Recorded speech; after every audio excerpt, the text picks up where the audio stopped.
So hello and welcome back to Test Drive Thursday. Today is a bit of an exciting episode as we're taking a look at the Renault T by SCS. Finally, we have got the official Renault Range T or Renault T, however you want to say it, in the game.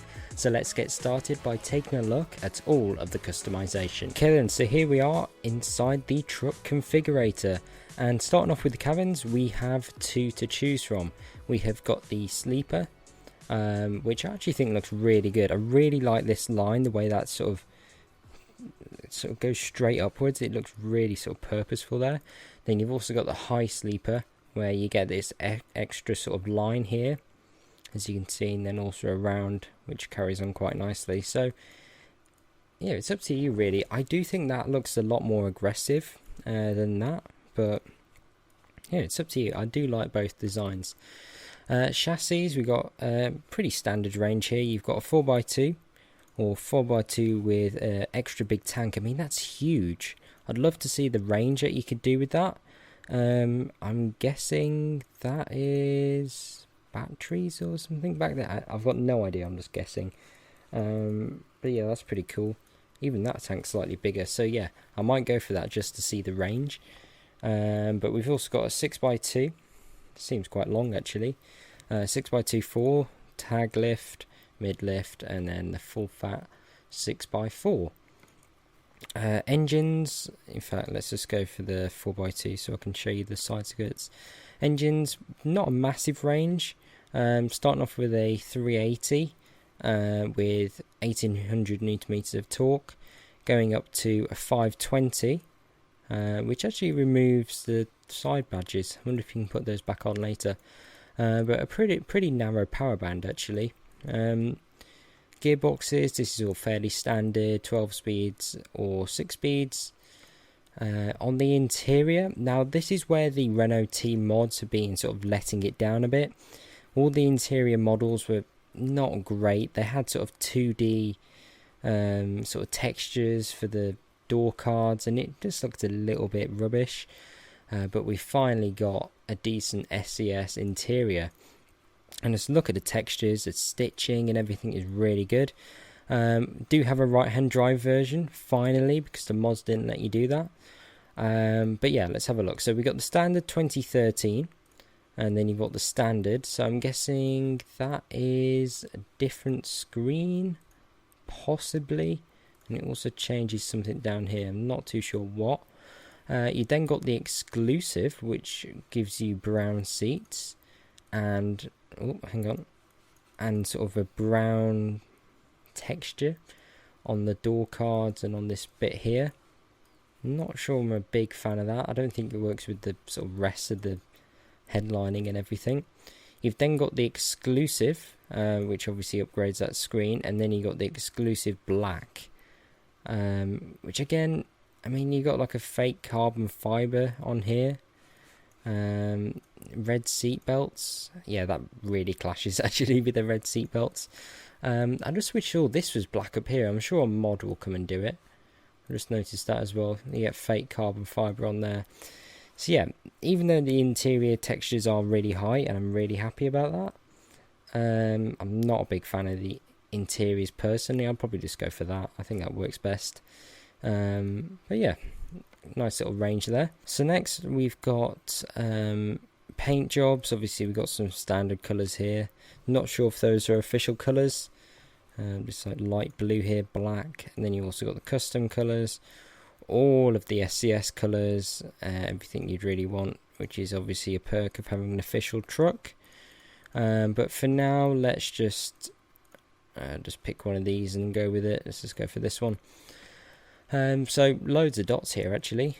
Starting off down the bottom, I'm guessing either a future mod is going to come and able to change that grille. But anyway, lower grille guards, I don't really think those suit the truck.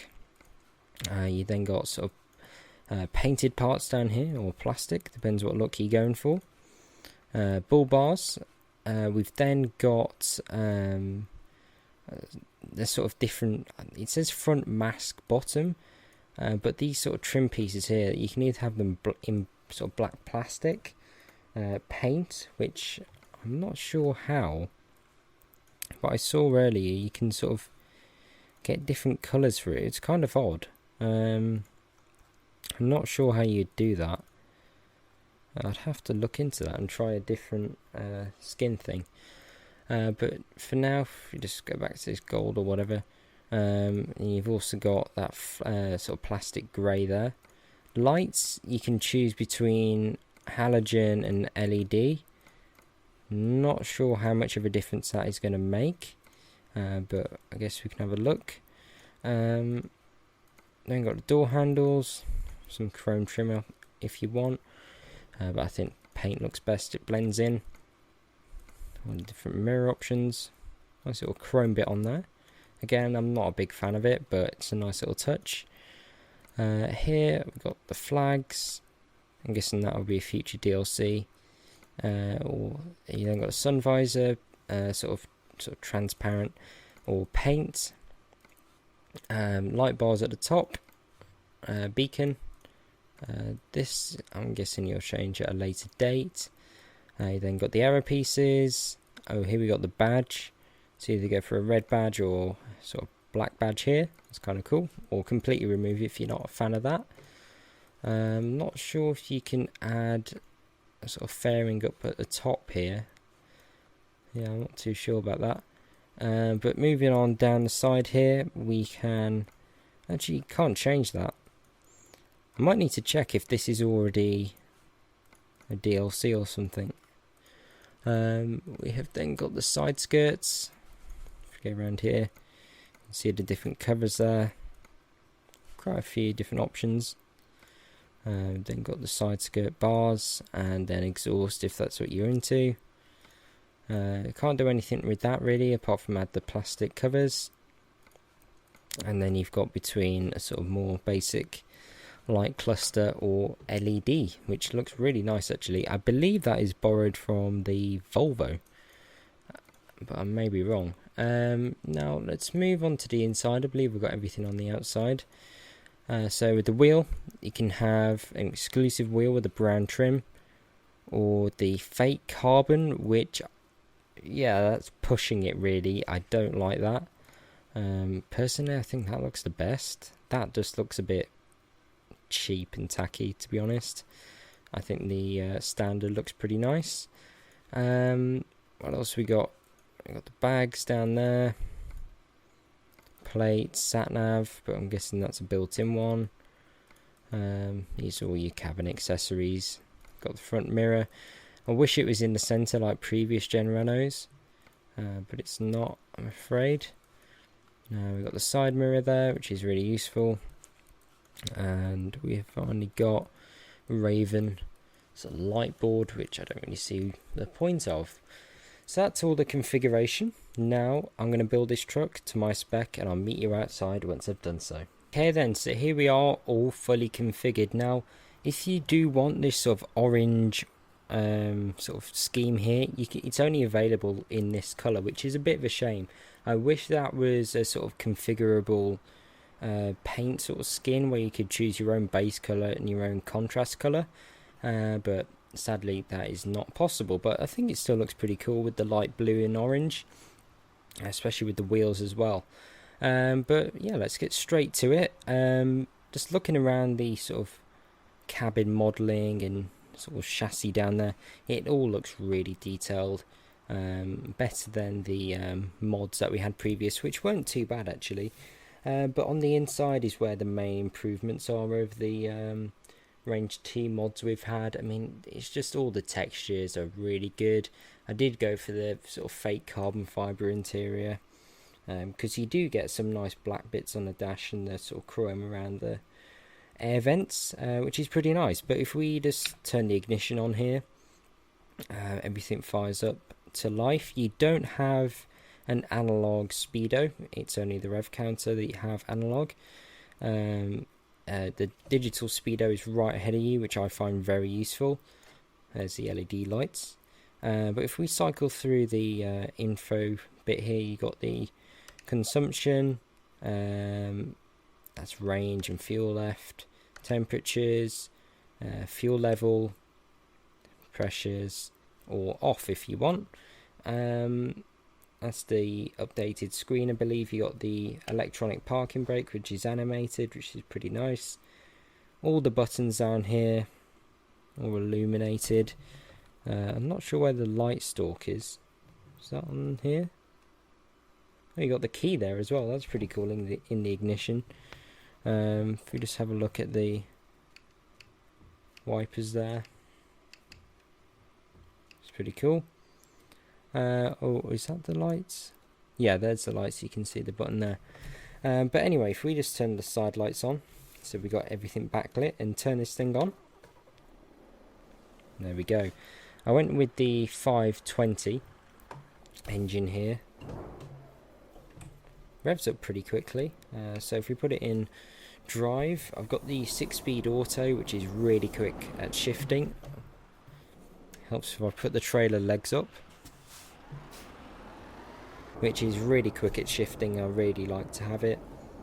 I just think it improves the driving experience of any truck, or any auto truck really, that you go for if you go for this 6-speed. So let's just turn out of here. Visibility straight off the bat is pretty good.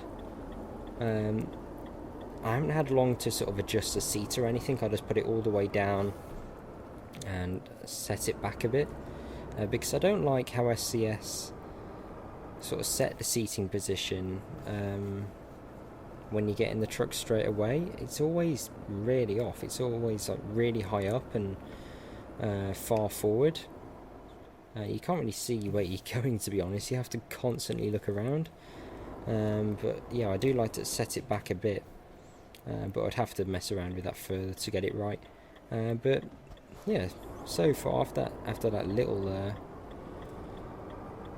drive, so yeah, it's really quiet, which is what I'm noticing at slow speeds anyway. I'm not sure when we get up to higher speeds if it'll be able to continue that, but so far it seems pretty good.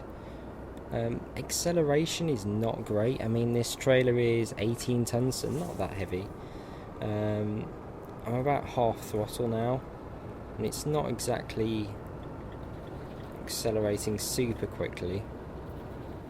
Just past this cattle truck here. I mean, if I floor it now, drops down a gear.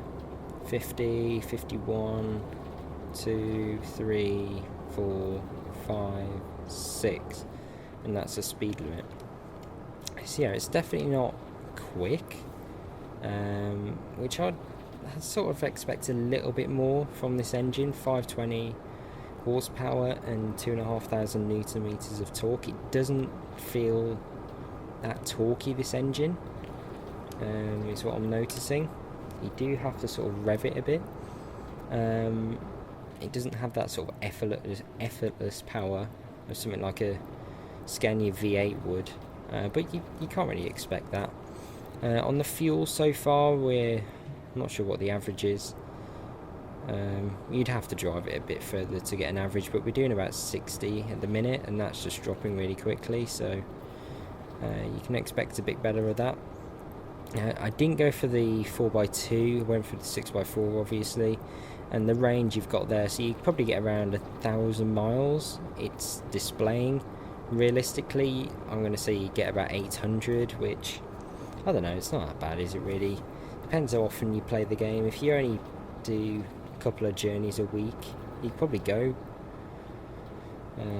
a couple of weeks in real time without having to fill it up, which is always nice. Unless you like filling your trucks up often in this game, in which case it won't be good, will it?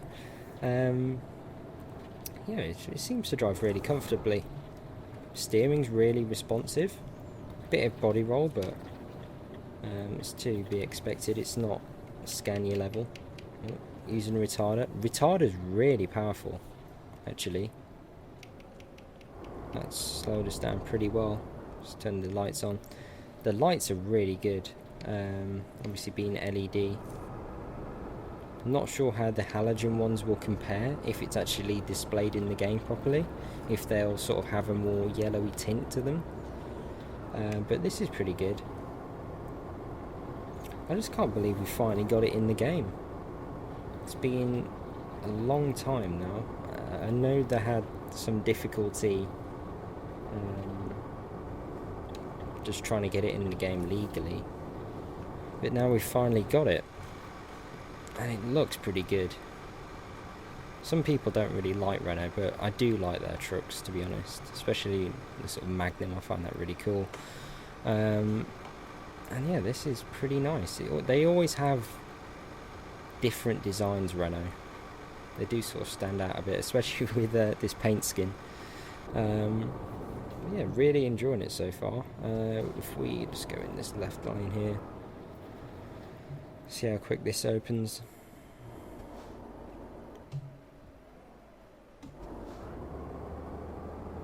Yeah, look at it. Come on, foot is flat now. It is not that quick. Come on, speed up. Keep going. With a 380, you'd probably really struggle, to be honest. Train going past. I'm not sure if it's available with a manual anymore in real life. I guess it probably isn't. Most trucks aren't offered with a manual anymore. I can't see where the sort of drive selector would be. I'm trying to look for it. It's not anywhere obvious, unless it's on one of these stalks that's behind the steering wheel, in which case I can't see it when I'm driving. But yeah, I do find it a lot smoother with a manual. I mean, with a auto, sorry, especially this one. Yeah, it is very smooth actually. Super quiet. There is a bit of wind noise, but it's not too bad. And it corners a lot better than I thought, as I said earlier. Steering's very responsive when you do give it some lock, but when you're sort of just driving like this, it is quite subtle, so you don't feel like you're throwing the truck around when you're driving at high speeds in a straight line like we are now. Really is rather good. Another toll, as we are in France, obviously. And look at this around here. That's pretty good. Use the retarder. The retarder's really good, as I said. Probably one of the best bits about it. Whoa, whoa, whoa, whoa, whoa. Didn't think that was going to open then. Come on. Yes. Not quick at all. I don't think it sounds that great either, to be honest. It's kind of an odd sound. It's kind of high pitched as well. It doesn't have a sort of deep diesely tone. From the outside it sounds a little bit deeper, but from the inside, I'm not sure about the sound of it. It's not very inspiring, unlike a V8 Scania or anything, but I can't really keep comparing it to that, can I? I'm not sure how long Scania are going to keep making the V8s for, with all the missions and everything. But we're not far away from our destination now, so to quickly sum it up, I'm really glad we finally got it in the game.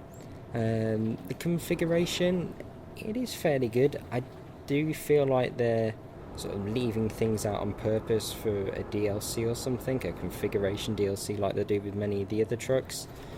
I do think the modders could get to work with some different interiors, and an all black interior would be really nice, or maybe like a tan leather or something. That'd be really cool. I'd go for that.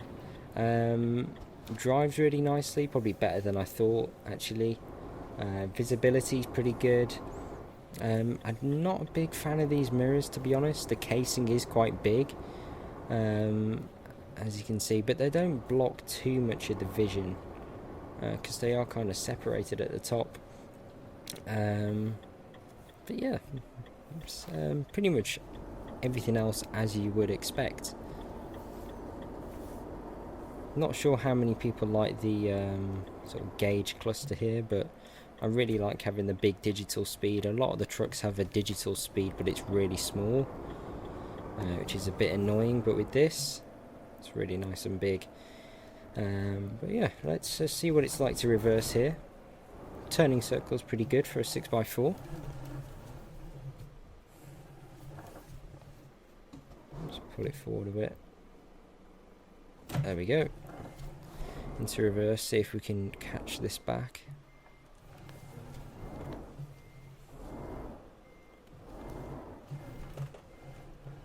There we go.